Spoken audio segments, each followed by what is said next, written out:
হুম, বিদেশি বিনিয়োগ একেবারে নেই। জনমনে এমন একটা ভীতিকর পরিস্থিতি, শত সহস্র মামলা, রমজান মাস চলছে। অ্যা হুম। দ্রব্যমূল্যের লাগাম টেনে ধরার একটা বড় দাবি উঠেছে। আপনার কাছে কি মনে হয় বিএনপির সামনে কি চ্যালেঞ্জ? তাকে ওই দ্রব্যমূল্যের উপর ইমিডিয়েট নজর দিতে হবে। কিন্তু সেটা তার জন্য একটু দেরি হয়ে গেছে। কারণ দ্রব্যমূল্য যা বাড়ার, সেটা অলরেডি বাড়া শুরু করে দিয়েছে। সো তার জন্য একটু দেরি হয়ে গেছে। কিন্তু তাকে যেটা করতে হবে যে, ওই আইন শৃঙ্খলা ব্যাপারটা ইমিডিয়েটলি দেখতে হবে। বিএনপির এই সিদ্ধান্তের কারণে কি জুলাই সনদকে বিদায় জানালো বিএনপি? মানে সাংবিধানিক সংস্কার পরিষদ, সেটার জন্য একটা শপথ নিয়েছেন আর জাতীয় সংসদ। ৭৭ জন। আর বাদবাকি সবাই শুধু একটিতে। তো অলরেডি একটা সংকট যে এরা কারা? মানে আপনি কোন কি করছেন? আচ্ছা, এখন এই জুলাই সনদ বাস্তবায়ন অর্ডারে এটা বলা ছিল যে, আম যারা নির্বাচিত হবেন তারা মানে সাইমালটেনিয়াসলি আপনার কনস্টিটিউশনাল রিফর্ম কাউন্সিলের সদস্য কাজ করবেন এবং জাতীয় সংসদের কাজ করবেন। জুলাই সনদে যত সংস্কারের প্রস্তাব আছে, এখানে তো ৪৮টা আছে, তার মধ্যে ৩০টাই সাংবিধানিক সংস্কার। তার মধ্যে বেশ কিছুটাই বিএনপি নোট অফ ডিসেন্ট আছে। সো বিএনপি চাইবে না যে এমন কোনো কমিটমেন্ট করতে। তারপরে বিশেষ ক্ষেত্র বিশেষে সংসদই আপনাকে এটা গণভোটের জন্য পাঠাবে। সো তার মানে এটা পার্লামেন্ট হয়ে গেছে একটা রাবার স্ট্যাম্পের মতো। মানে তোমার এখানে করার কিছু নাই। এটা আমি অলরেডি গণভোটে দিয়ে দিচ্ছি, গণভোটে হ্যাঁ হয়ে গেছে। সো এটা তোমাকে পাস করতেই হবে। তাহলে পার্লামেন্টের দরকারটা কি?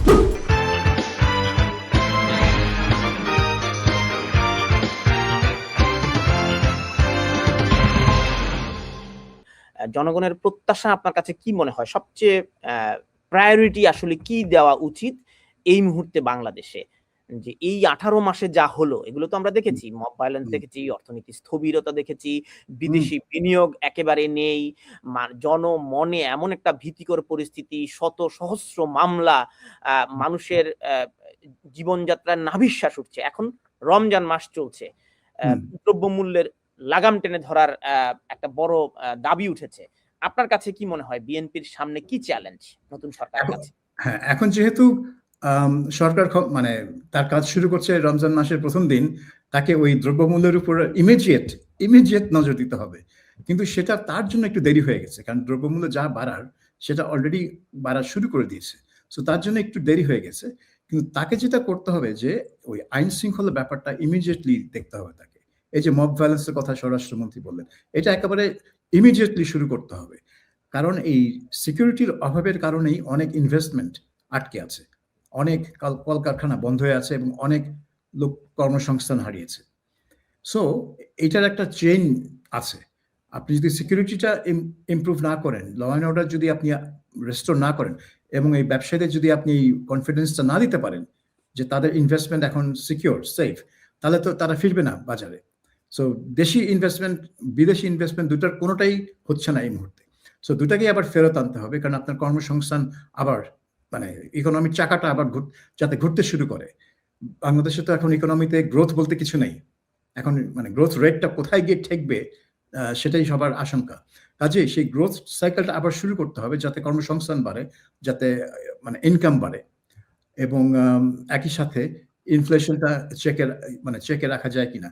সো সবকিছুর জন্য এই ল অ্যান্ড অর্ডার সিচুয়েশনটা হচ্ছে ক্রিটিক্যাল। সো মানে গভর্নমেন্টকে এটাকে একেবারে প্রায়োরিটাইজ করতে হবে। ল অ্যান্ড অর্ডার একদিকে আর এই ইকোনমিকটাকে চাঙ্গা করার যা করা দরকার এটা আ এটার দিকে। সো ২ টা খুবই মানে ক্রুশাল এরিয়া। আচ্ছা, তো ২ টি অ্যা অ্যা বিষয় নিয়ে শঙ্কা তৈরি হয়েছে। বিশেষ করে শপথ গ্রহণ অনুষ্ঠানে রাজনৈতিক দলগুলোর মধ্যে বিরোধ পরিষ্কার হয়েছে। বিশেষ করে ২ টি বিষয়ের উপরে আসলে বাংলাদেশে নির্বাচন অনুষ্ঠিত হয়েছে। একটি হচ্ছে জাতীয় সাধারণ নির্বাচন, সংসদ সদস্য নির্বাচন, আরেকটি হচ্ছে গণভোট। তো হুম, আমরা দেখলাম যে শপথ গ্রহণ অনুষ্ঠানে আ বিএনপি সংসদ সদস্যরা শুধুমাত্র সংসদ সদস্য হিসেবে শপথ গ্রহণ করেছেন। কিন্তু আ গণভোটের যে জুলাই সনদ বাস্তবায়নের যে সংস্কার প্রস্তাব, সেই প্রস্তাবটিতে তারা স্বাক্ষর করেননি। কিন্তু জামায়াত ইসলামীর নেতৃত্বে ১১ দলীয় জোট তারা আবার এটিতে ২ টি জায়গায় স্বাক্ষর করেছেন। হুম। আপনার কাছে কি মনে হয় যে এটি একটি বড় ধরনের সংকট তৈরি করবে সামনের রাজনীতিতে? আর বিএনপির এই সিদ্ধান্তের কারণে কি জুলাই সনদকে বিদায় জানালো বিএনপি? আমার মনে হয় সংকট ইতিমধ্যে শুরু হয়ে গেছে, কারণ আপনার সংসদের ৭৭ জন সদস্য দুইটা শপথ দুইটা শপথ নিয়েছেন, জাতীয় সংসদ এবং সংস্কার কাউন্সিল, মানে সাংবিধানিক সংস্কার পরিষদ, সেটার জন্য একটা শপথ নিয়েছেন, আর জাতীয় সংসদ ৭৭ জন, আর বাদ বাকি সবাই শুধু একটিতে। তো অলরেডি একটা সংকট যে এরা কারা, মানে আপনি কোন কি করছেন। আচ্ছা, এখন এই জুলাই সনদ বাস্তবায়ন অর্ডারে এটা বলা ছিল যে যারা নির্বাচিত হবেন তারা মানে সাইমালটেনিয়াসলি আপনার কনস্টিটিউশনাল রিফর্ম কাউন্সিলের সদস্য কাজ করবেন এবং জাতীয় সংসদের কাজ করবেন। কিন্তু ওখানে দুইটা শপথের কথা বলা ছিল কিনা এটা আমি শিওর না। এটা যখন আলী রিয়াজ ঘোষণা দিলেন তাদেরকে দুটো শপথ নিতে হবে এবং জুলাই সনদ মানতে হবে, তখন মনে হয়ে গেল যে উপর থেকে একটা নতুন জিনিস আবার চাপিয়ে দেওয়ার চেষ্টা করা হচ্ছে। সেই কারণে হয়তো বিএনপি বলছে যে সংবিধানে এই ধরনের কোনো পরিষদের উল্লেখ নাই এবং এই ধরনের কোনো শপথ নেওয়ার কোনো কথা সংবিধানে নাই, দেয়ারফর আমরা এটা নিব না। আমরা সংবিধানে এটা যখন মানে সংবিধান সংশোধন করে এইসব বিষয়গুলো যখন ঢোকানো হবে তারপরে আমরা এটা নিব এবং এটা করব। তারা মূলত তাদের পজিশনটা হচ্ছে এখন পিওরলি আইনগত এবং সাংবিধানিক, যে সংবিধানে এটা নেই, এই ধরনের কোনো পরিষদের কোনো উল্লেখ সংবিধানে নেই, সো আমি কেন শপথ নিব। আর নির্বাচন কমিশনার, প্রধান নির্বাচন কমিশনার বা কে, তিনি কেন আমাদের শপথ পড়াবেন এই নতুন যেটা আর কি কাল্পনিক একটা পরিষদ, সেই পরিষদের সদস্য হিসেবে। সো বিএনপি কিছু কঠিন মানে পজিশন নিয়েছে এখানে, এবং এই পজিশনটা তারা কিন্তু আগেও নিতে পারত, মানে গণভোট হওয়ার আগে যখনই আদেশটা হচ্ছে বা আগে নিলে তো নির্বাচন পিছিয়ে দেওয়া আবার একটা কেওয়াস তৈরি হতো।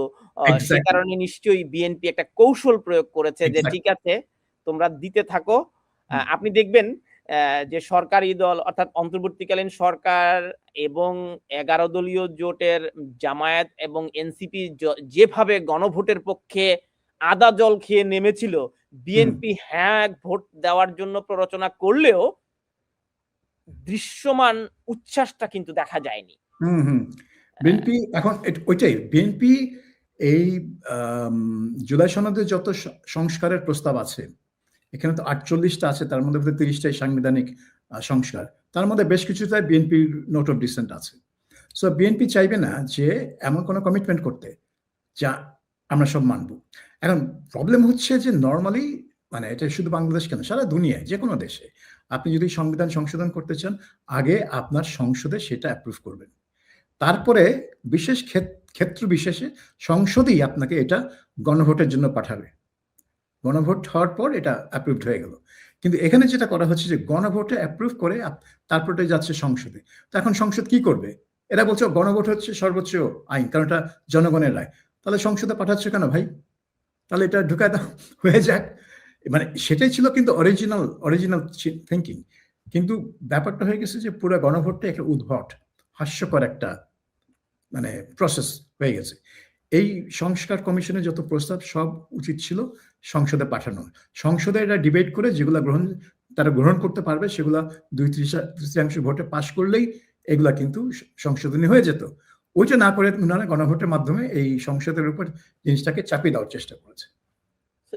এটাই তো আসলে একটা স্বীকৃত বিশ্বব্যাপী যত রাষ্ট্র ব্যবস্থার সংস্কার হয়েছে তারা প্রস্তাবনাগুলো আসলে পার্লামেন্টেই পাঠায় এবং নির্বাচিত জনপ্রতিনিধিরা সেই প্রস্তাবগুলোর পক্ষে বিপক্ষে ডিবেট করে, তারপর এটাকে পাবলিক কনসালটেশনে যায় যে ঠিক আছে এই হচ্ছে প্রস্তাব, জনগণ আসলে কি বলে, জনগণের একটা অংশগ্রহণেরও সুযোগ থাকে, যেটাকে আমরা এই দেশে পাবলিক কনসালটেশন বলে থাকি। তো বাংলাদেশে হয়েছে উল্টাটা, সিদ্ধান্ত নিয়ে সকল কিছু তারা ঠিকঠাক করে এটা এখন পার্লামেন্টে পাঠাচ্ছে। তো পার্লামেন্টে এটা তো পাস হবে না স্বাভাবিকভাবেই, কারণ নোট অফ ডিসেন্ট দেওয়া আছে। হ্যাঁ, এবং তারা বলছে যে এগুলা পার্লামেন্টে 2/3 ভোটও দরকার নেই, সিম্পল মেজরিটি হলেও চলবে। সো তার মানে এটা পার্লামেন্ট হয়ে গেছে একটা রাবার স্ট্যাম্পের মতো, মানে তোমার এখানে করার কিছু নাই। এটা আমি অলরেডি গণভোটে দিয়ে দিচ্ছি, গণভোটে হ্যাঁ হয়ে গেছে, সো এটা তোমাকে পাস করতেই হবে। তাহলে পার্লামেন্টের দরকারটা কি? তাহলে পার্লামেন্টের প্রয়োজনটা কি? পার্লামেন্ট তো হচ্ছে একটা দেশের সর্বোচ্চ আইন প্রণেতা, কারণ এখানে হচ্ছে জনগণের প্রতিনিধিরা আসে, জনগণ তাদের প্রতিনিধি পার্লামেন্টে পাঠায় ঠিক এই কাজ করার জন্য। সংবিধান সংস্কার বলুন, নতুন আইন বলুন, পুরনো আইন সংস্কার বলুন, সব কাজ পার্লামেন্টে করার জন্যই এই সংসদ সদস্যদের নির্বাচিত করা হয়। সেখানে আপনি এত মানে একগুচ্ছ সংশোধনী সেগুলো আপনি গণভোটে দিলেন এবং বললেন যে পার্লামেন্টের কোনো ভূমিকাই থাকবে না এখানে, তার একটা মানে রাবার স্ট্যাম্প হয়ে গেল। তো এইটা তো মানে কোনোভাবেই গ্রহণযোগ্য না, এবং এটা ভবিষ্যতের জন্য এটা একটা ভালো দৃষ্টান্ত না। কারণ ভবিষ্যতে তাহলে কিন্তু অনেকেই এসে নানান ধরনের কুকাম করে ফেলতে পারবে এই প্রসেসের মধ্যে। এবং সুপ্রিম কোর্টের জ্যেষ্ঠ আইনজীবী স্বাধীন মালিক একটি কথা বলেছেন যে সংসদকে যদি কোনো কোনো কিছু দিয়ে বাধ্য করা হয় তাহলে সংসদ সদস্যদের বা সংসদের সার্বভৌমত্বই থাকবে না। তো সংসদ সদস্যদেরকে যদি একটা জুলাই সনদের একটা বই ধরিয়ে দিয়ে বলা হয় এটা পাশ করাতে, এবং তারা যদি পাশ না করান সেটা 180 দিনে 270 দিনের মধ্যে অটো পাস হয়ে যাবে, তো তাহলে নির্বাচিত সংসদ সদস্যদের আর প্রয়োজনীয়তাই কি? এক্স্যাক্টলি এটা পুরো জিনিসটা হচ্ছে আমার কাছে খুবই অগণতান্ত্রিক এবং অসাংবিধানিক তো বটেই, কারণ বাংলাদেশের সংবিধানে এখন আর কোনো গণভোটের বিধান নেই। তারা সেজন্য এই জুলাই সনদ বাস্তবায়ন আদেশ একটা আবিষ্কার করলো, সেই আদেশ প্রেসিডেন্ট দিলেন, ওই আদেশটা আবার ওই গণভোটেই পাশ হয়ে গেল, মানে গণভোটই ওই আদেশকে লেজিটিমাইজ করলো এবং গণভোট করার জন্য একটা অধ্যাদেশ করলেন। আবার নর্মালি যেটা হয়, একটা অধ্যাদেশ প্রেসিডেন্ট জারি করেন যখন পার্লামেন্ট মানে অধিবেশন হচ্ছে না, তারপরে আবার ওই অধ্যাদেশটা পার্লামেন্টে যায় এবং পার্লামেন্ট এটা অ্যাপ্রুভ করতে হয় ওই অধ্যাদেশটা, তারপরে সেটা আইন হয়। এখানে নাকি আমি যেটা বুঝলাম যে এই যে অধ্যাদেশ গণভোট করানোর যে অধ্যাদেশটা, সেই অধ্যাদেশটাই আবার গণভোটের অংশ হয়ে গেছে, অর্থাৎ এটা আবার পার্লামেন্টে যাওয়ারও দরকার নেই, অলরেডি এটা পাস হয়ে গেছে। মানে খিচুড়ির পর খিচুড়ি। মানে অনির্বাচিত প্রতিনিধিরা, অর্থাৎ অন্তর্বর্তীকালীন সরকার তো অনির্বাচিত একটি সরকার, তো অনির্বাচিত সরকার তো আসলে আইন প্রণয়ন করতে পারেন না। তারা একটি প্রস্তাবনা দিতে পারেন যেটি সংসদে যাবে, সংসদ সদস্য অর্থাৎ নির্বাচিত জনপ্রতিনিধিরা এটি পাশ করাবেন, এটি হচ্ছে মানে বৈধ। যেমন আজকে আমরা এই সংবাদটি আমরা দেখতে পেলাম যে জুলাই সনদ অবৈধ ও সংবিধানের সাথে সাংঘর্ষিক ঘোষণা চেয়ে রিট করেছে আদালতে। জুলাই জাতীয় সনদ অবৈধ এবং সংবিধানের সাথে সাংঘর্ষিক ঘোষণা চেয়ে হাইকোর্টে রিট আবেদন করা হয়েছে। সেই একই সঙ্গে সনদটির কার্যকারিতা স্থগিতের নির্দেশনাও চাওয়া হয়েছে।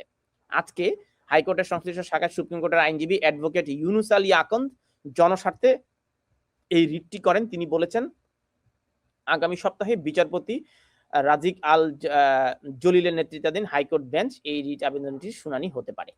আচ্ছা, এটা খুব ইন্টারেস্টিং হবে, কারণ যদিও মানে অন্তর্বর্তী সরকারের ক্ষমতায় নেই, কিন্তু সুপ্রিম কোর্টে যারা আছেন এখন, তারা কিভাবে দেখবেন জিনিসটাকে? তারা কি মনে করবেন যে অনেক সময় হয় না, তারা মনে করে যে দেশের স্থিতিশীলতার স্বার্থে সময়ের প্রয়োজনে অনেক সময় অনেক কিছু তারা অ্যাপ্রুভ করেন বা রিজেক্ট করেন।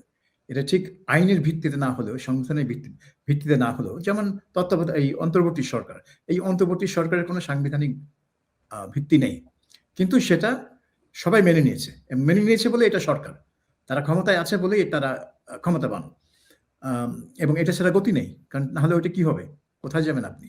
পরিবর্তিত পরিস্থিতি। হ্যাঁ, তখন সেনাবাহিনীকে ক্ষমতা নিতে হবে, কিন্তু সেনাবাহিনী তো ক্ষমতা নিতে চায় না, সেজন্যই সে এই অন্তর্বর্তী সরকারটাকে গঠন করেছে। মূলত সেনাবাহিনী এটাকে অ্যারেঞ্জ করলো 5ই আগস্ট। সো এই সময়ের প্রয়োজনে অনেক কিছু করা যায়, এবং আপনি যদি ক্ষমতায় থাকেন তাহলে সেই ক্ষমতা একটা স্বীকৃত ক্ষমতা হয়ে যায়। সো অন্তর্বর্তী সরকার অনেক কিছু করেছে যেগুলো আর কি সংবিধান সম্মত না, এবং একেবারে কি বলবো, মানে ইচ্ছামতো কাজ করেছে। একটা অন্তর্বর্তী সরকারে তো এইরকম কাজ করার কথা না, এবং 2026 সালের এই নির্বাচনটি অনুষ্ঠিত হওয়ার কথা না। যদি আপনি সংবিধান মানেন তাহলে 2029 সালেই আপনার নির্বাচন হওয়ার কথা। অত মানে যেমন ধরুন রাষ্ট্রপতি সংসদ ভেঙে দিলেন 5ই আগস্ট না 6ই আগস্ট 2024 সালে, কিন্তু রাষ্ট্রপতির তো কোনো এখতিয়ার নাই সংসদ ভেঙে দেওয়ার। শুধুমাত্র মানে সংবিধানে যা লেখা আছে, শুধুমাত্র প্রধানমন্ত্রী তাকে লিখিতভাবে অনুরোধ করবেন সংসদ ভাঙার জন্য, তখনই তিনি সংসদ ভাঙতে পারবেন। কিন্তু কোনো প্রধানমন্ত্রী তো নেই, তো কে তাকে অনুরোধ করলেন লিখিতভাবে, হ্যাঁ, যে তিনি সংসদ ভেঙে দিলেন? তো এরকম অনেক কিছু হয়েছে যেগুলোর সাথে সংবিধান আইনের কোনো সম্পর্ক নাই, কিন্তু সময়ের প্রয়োজনে সবাই যাচ্ছে ঠিক আছে, এখন এগুলো নিয়ে মাথা ঘামানোর দরকার নেই, যা হয়েছে এটা সময়ের প্রয়োজনে হয়েছে, এটা প্রয়োজন ছিল, আমাদের একটা অন্তর্বর্তী সরকার দরকার। কিন্তু অন্তর্বর্তী সরকার এসে যে 18 মাস ক্ষমতায় থাকবে, এটা তো অনেকেই বোঝে নাই। কারণ নরমালি যেটা হয় যে ৩ থেকে ৬ মাসের মধ্যে নির্বাচন হয় এবং বিএনপি প্রথমে তাই চেয়েছিল যে ৬ মাসের মধ্যে নির্বাচন করে ফেলেন। কিন্তু এটা টানতে ১৮ মাস হয়ে গেছে এবং এই ১৮ মাসের জঞ্জালটাই কিন্তু